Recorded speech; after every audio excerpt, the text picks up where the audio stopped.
So what's up guys, this is your J-Tron TV. So ngayon nakatapos na tayo gumawa ng ating mga enclosure ng ating tarantula guys. So napakaangas ang ating mga bagong enclosure guys. So medyo talagang makintab siya, kitang-kita natin yung loob. Kaya ako nagpalit ng ating lagayan ng ating tarantula guys. So yun nga yung gagawin natin ngayon, magta-transfer tayo. So syempre una ang gagawin natin guys is kailangan natin ng tweezer. Then kailangan din natin ng panulak.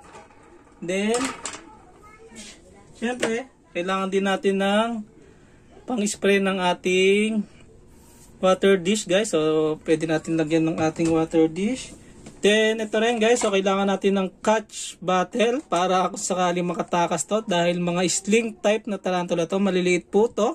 So, 1 inch lang po yung pinakamalaki sa kanila. So, kaya magta-transfer tayo. So, kailangan natin na ito. So, nasa nyo yung takip na ito? Nawawala. Hanapin ko lang ha.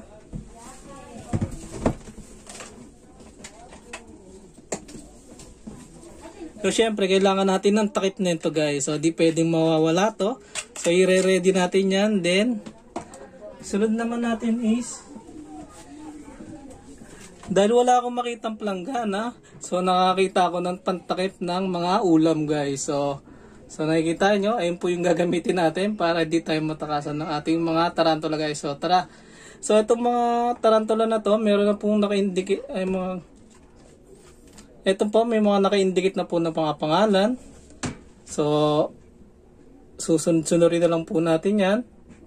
So, meron na po naka-indicate dyan. So, tara, let's go. Try this yourself. It's extremely dangerous.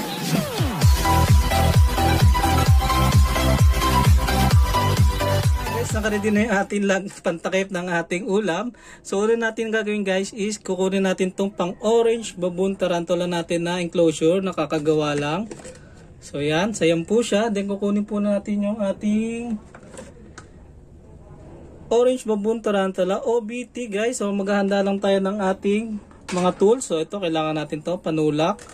Then syempre kailangan natin ng catch bottle guys. So syempre para di tayo matakasan, then kailangan din natin ng panglagay ng tubig sa ating water dish once na naipasok na natin yung ating OBT guys. So ito medyo skittish to guys ha, medyo malikot-likot to, kaya medyo kailangan natin maging alerto. So ito medyo makulit tong isang to, kaya di pwedeng pabayaan to.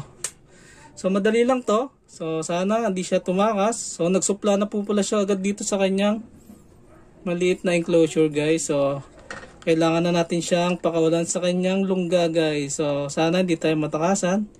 So medyo makulit tong isang to, ito yung pinakamakulit kong alaga. Ito yung kaninang paglabas ko sa kanya kanina, nagtatakbo. So yun nga guys, so already goods tayo guys. So walang nangyaring takbuhan na naganap. So ito na ho, ito na yung pinakamaganda niya enclosure. So ayan na ho siya, nakatago. So lalagyan na po natin ng tubig yung kanyang water dish guys.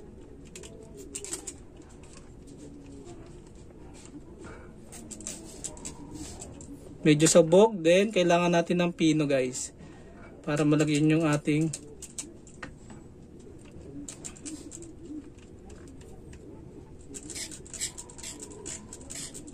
so ready good sa huyang, kasi ang ating mga tarantula naman is mga terrestrial na semi-arboreal lang naman to, kaya hindi na natin tinaasan yung ating cockpit. Basta nilagyan natin sila ng mataas na kahoy at may mga fake plants. Then yun lang naman yung ano natin dyan guys sa mga arboreal, semi-arboreal tsaka terrestrial guys. So ang terrestrial naman mahilig lang naman nasa ibabaw ng cockpit yan. Din yung mga semi-arboreal, so yun po yung mga umaakit po, alos nandun sila sa mga tuktok. So ito po yung OBT, semi rin yan. So ready goods na po tayo. Sundan na natin ng flame ni guys. So auratum. So ito po yung enclosure niya. So may mga pebbles pa na pang aquarium guys. So itong ating auratum na to guys. So siya is terrestrial. So lagi lang din siya nasa ibabaw. Medyo nagmo-molt na siya. Medyo makinis na yung kanyang abdomen guys. So ito medyo ito yung pinakamalaki kong sling na tarantula guys.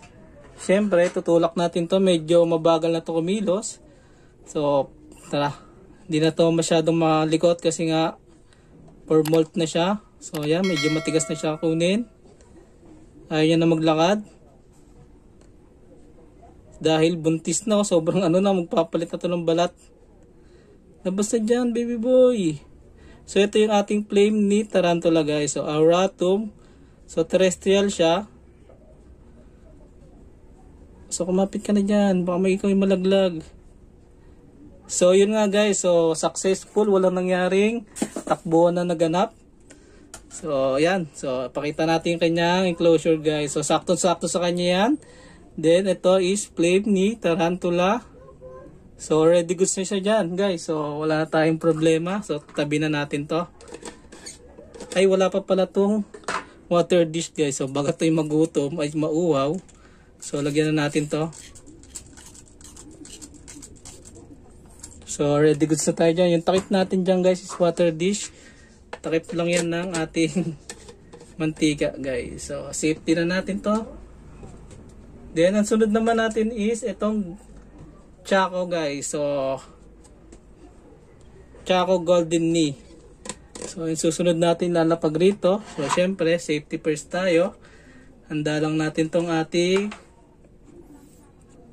catch bottle. Then ito yung ating Choco guys. So terrestrial siya na medyo naghuhukay ng konti. Kaya sakto lang sa kanya tong ating ginawang enclosure guys. So hindi naman po siya naghuhukay ng gaanong kalalim. Kaya solid pa rin to para sa kanya. Kaya let's go. Bababa na ho natin siya. So meron tayong mga fake pads dyan guys. Kaya panalo sila dyan sa bago nilang lagayan. So kung nakikita nyo, solid na solid yung kanilang pwesto dyan guys. So napaka-solid ngayon ng kanilang mga bahay guys. So ayan po yung ating Choco Golden Knee. So medyo nakikita ko na yung kanyang kulay. So lagyan po natin ng tubig yung kanyang water dish.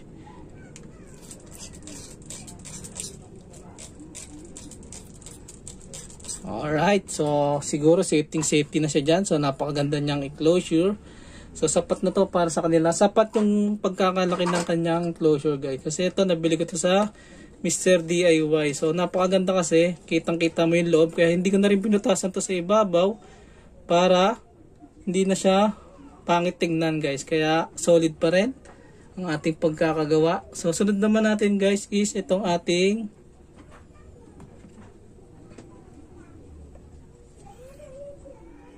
Teka lang ha. Hindi kasi. So, susunod naman natin is itong ulit na Golden Knee na. Ay, hindi pala to. Ano ba to? Wait lang ha.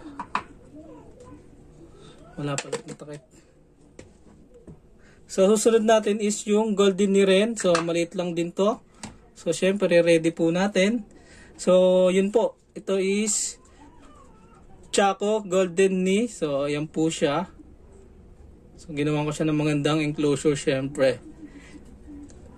Pares-pares po yung ating mga tarantula guys. So, kung swertehin, lalaki at babae, di mas maganda. So, ito po ating Golden Knee Choco. Medyo mataba-taba na rin siya. So, ito yung kaganinang gumapang sa aking kamay guys. So, mga mababait naman yung mga alaga ko guys. So, mana yan sa akin. So, ayan. So, ito po yung ating Choco Golden Knee na tarantula. So, ayan po yun siya. Naglalakad na siya. Medyo malaki-laki yung abdomen niya. So, siguro magmumold na rin siya. Nakinis na rin. So, is Choco Golden Knee. So, lalagyan na po natin ng tubig yung kanyang water dish, guys. Medyo matatakin sa vibrate itong atong mga alaga eh. So, napakaganda na ng enclosure nyo. Hindi na kayo talo dyan, ha. So, binilang ko pa kayo 30 isa niyan sa Mr. DIY ko sila nakuha.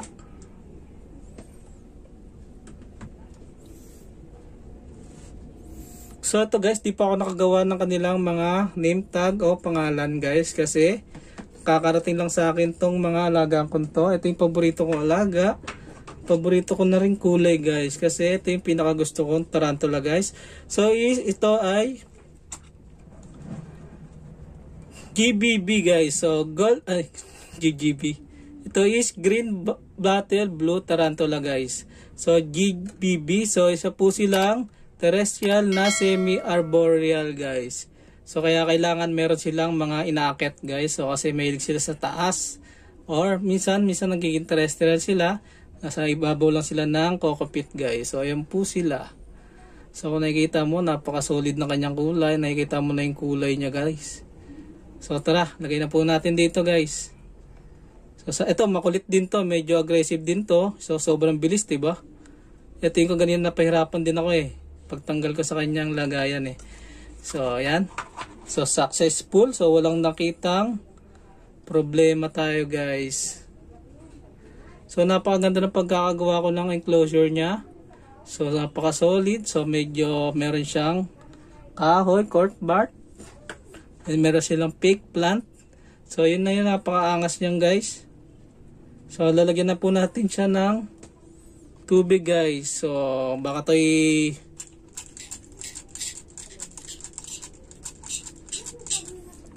tumakas pa. Medyo makulit tong isang to eh.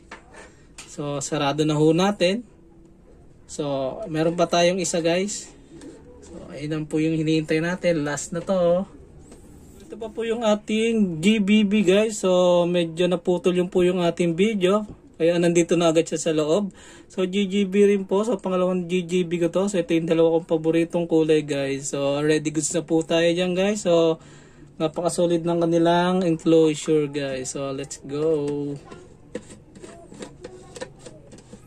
So napakaangas na ng aking mga tarantula. So meron pa tayo ditong isa guys. So di ko alam kung ano ilalagay ko rito sa dalawa.